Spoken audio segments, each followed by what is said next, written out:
So, welcome to the Spectrasonics booth. We got another really cool, significant update for Omnisphere, which is Omnisphere 2.6. We just recently introduced Omnisphere 2.5, which adds a very special feature, one-of-a-kind feature called hardware synth integration. And 2.6 expands that concept, which basically, in a nutshell, is the idea is that we have these hardware profiles for each hardware synth that we support, and that turns the experience. You can use your hardware synth to control Omnisphere, and then we also model the sound of that.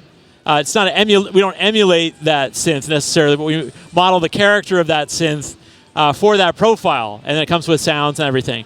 So it's a really cool thing, and in 2.6 we're expanding it so that now we have support for over 60 hardware synths, which is pretty crazy.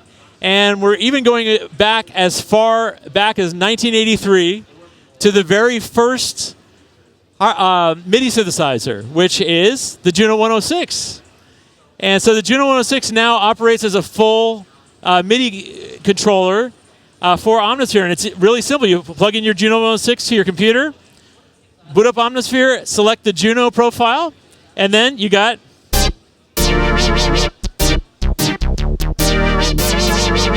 And everything on the Juno controls Omnisphere. So you can see the envelopes are changing. I don't know if you can see the screen here. If I change the chorus, it's interacting with the Omnisphere chorus.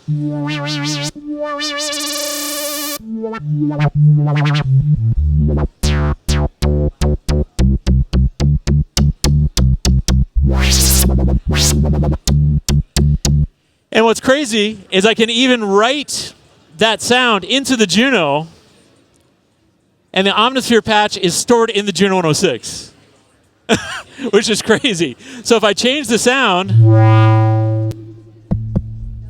now I've got that sound in the Juno. That's crazy. So yeah, so all of the parameters in the front panel of each of these synths work with Omnisphere. And yeah, you can use it to control it. So whatever you're familiar with, it just works. So, and we're expanding the support to, we have all of the virus instruments. We got the TI, every single virus is supported. We got the Novation Peak, we got all the boutiques from Roland, all of the Dave Smith instruments, the OB6, the Prophet 6, Prophet 12. We got the Pro 2 now. We have the a Prophet X, and we even have the Yamaha Reface and a Microcorg, so lots of inexpensive synths too. But one of the things that we're really excited about is we added support for the Roland D50. This is obviously a very fun thing for me because I got to work on the original D50 and did the factory patches and got to work with Roland. It was when I was there. And in fact, a little fun trick for... Little fun thing for you Synthtopia guys is if you have a D50, come on over here and take a look at the display. And if you hold 0 and increment and you power it up, it says thanks Eric. So it's kind of a fun little trivia thing in there. And my friend Adrian Scott, who I did the sounds with. And so we're supporting the D50 and the PG-1000.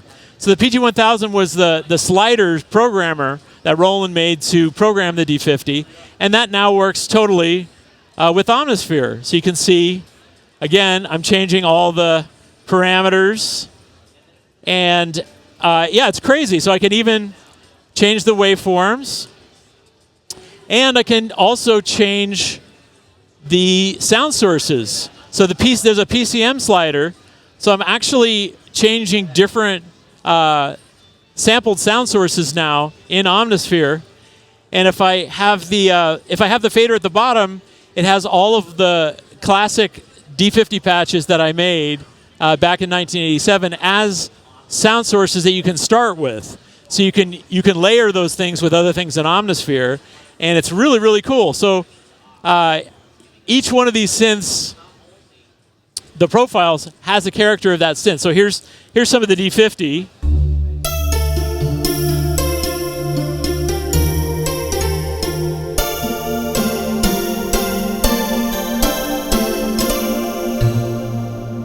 There's things like the staccato heaven, but taken to a different kind of level.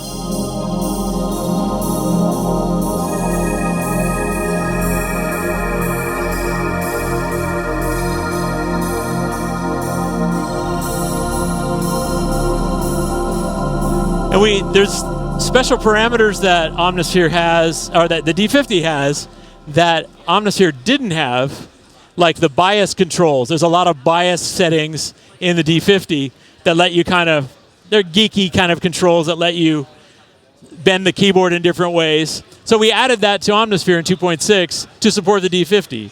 So it's not just MIDI mappings that we're doing here. We're going after the sound of it, the character, and full control, and we're even adding special features to Omnisphere to support these things. So yeah, it's really cool. And you can do things like I'll take like the steel pick sound here, and then put that with like a nice square wave. And now I've got... So these D50 sources are really useful for combining sounds, even for like real dry sounds like that. And of course, you have stuff like the soundtrack.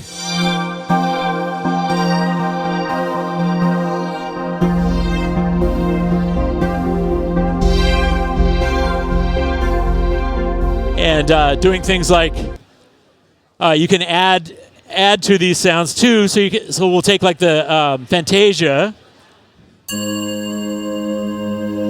and then if I hold it, now the choir is coming in from Omnisphere.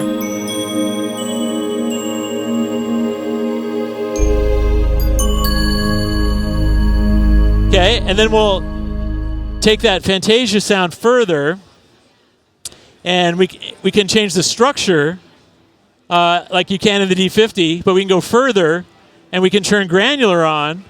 So now I've got granular on Fantasia.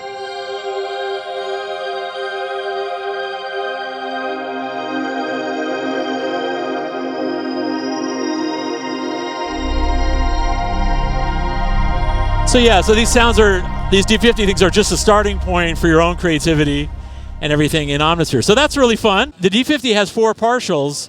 The Omnisphere now has 4 layers. So they're actually a lot closer now than they used to be.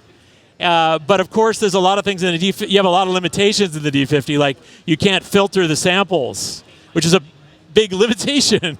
Yeah. And of course, in Omnisphere, you can filter everything, and you have separate envelopes for everything. And so it's actually, you can do quite a bit more. Obviously, it's 1987 is a long time ago. Yes.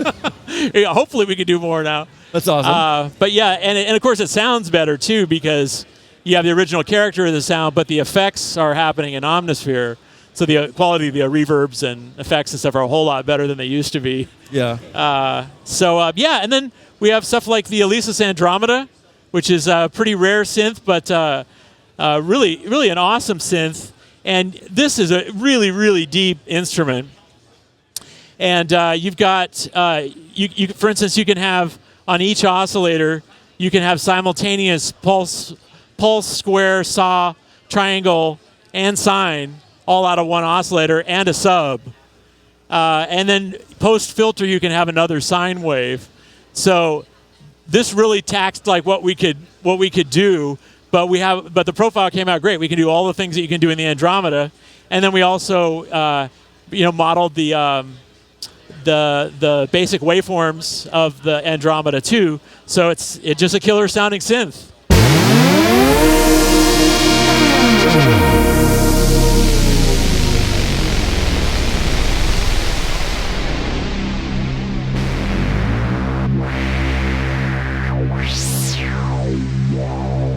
And you can control the portamento here.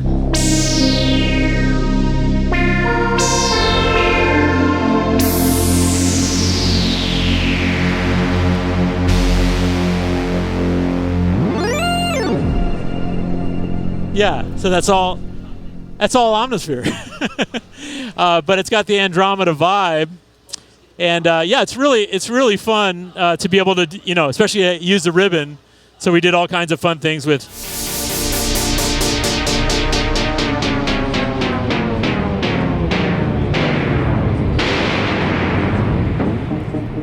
Yeah. So it's amazing Andromeda. So that's part of 2.6. And then let's come over to here to the Nord, and I want to talk a little bit about the new Arpeggiator. And of course, when we, when you fire up one of these profiles, you can tell, it sounds quite a bit different. It has a Nord sound, sounds quite a bit different than that. Sounds totally different than that. So let's. I'm just going to put together kind of a simple sound here. And I'll add a little reverb. And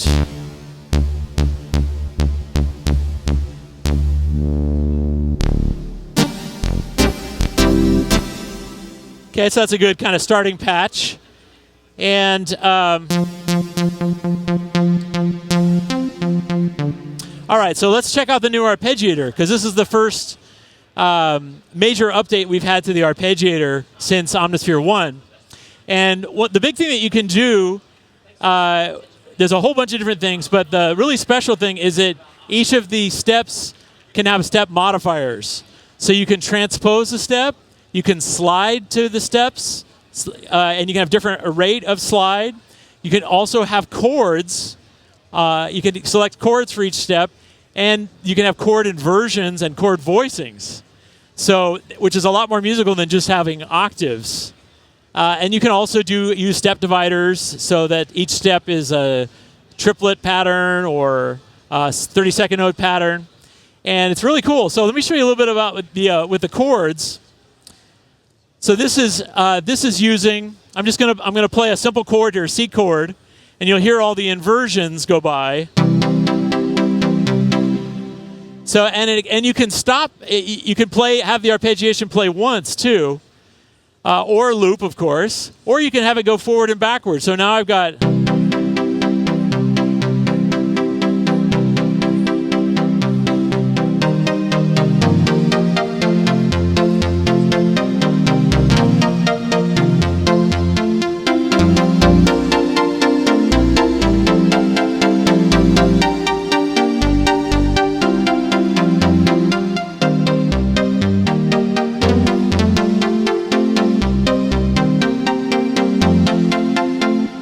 So it's a lot more musical than the chords jumping around in octaves.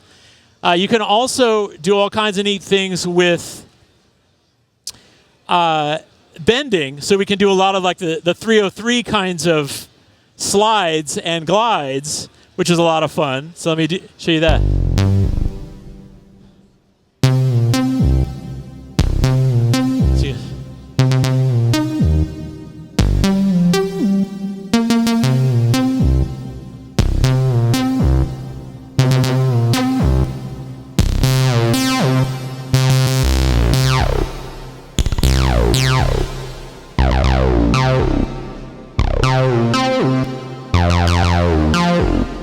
So yeah, now you got your acid thing going. And so let's go back, and now let's show combining some of these things together. So let's see, let's take, let's try this one here. So now we got.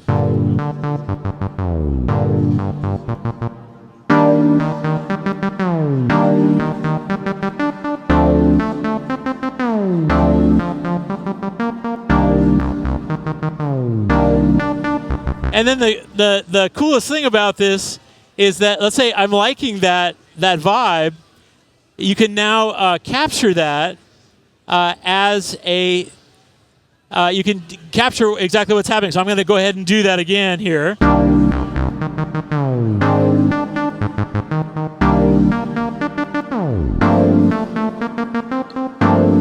Okay, now that is captured, and I can drag that out of Omnisphere and put it into my DAW as a MIDI file.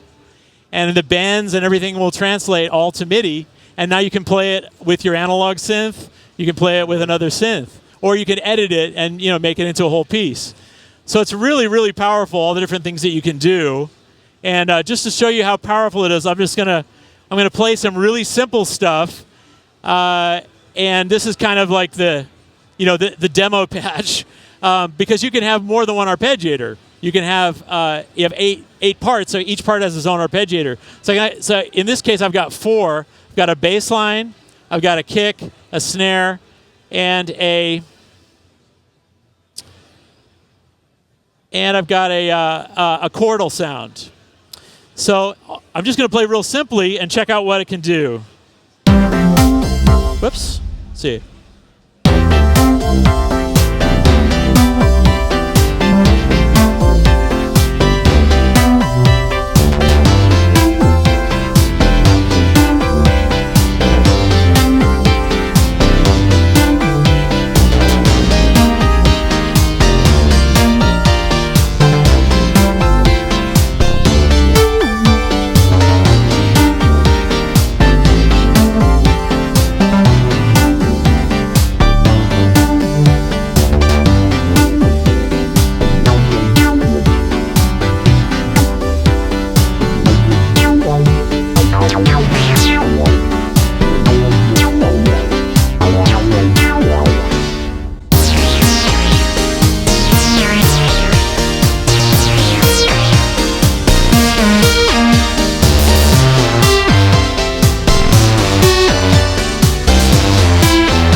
So yeah, so that's all one Omnisphere, and I'm just playing very simple chords. So anyway, yeah, so the arpeggiator is really, really powerful, and a lot of fun to use. And so this update will be out in March, and it's a free update for all Omnisphere 2 users. So it's going to be really cool, so check it out.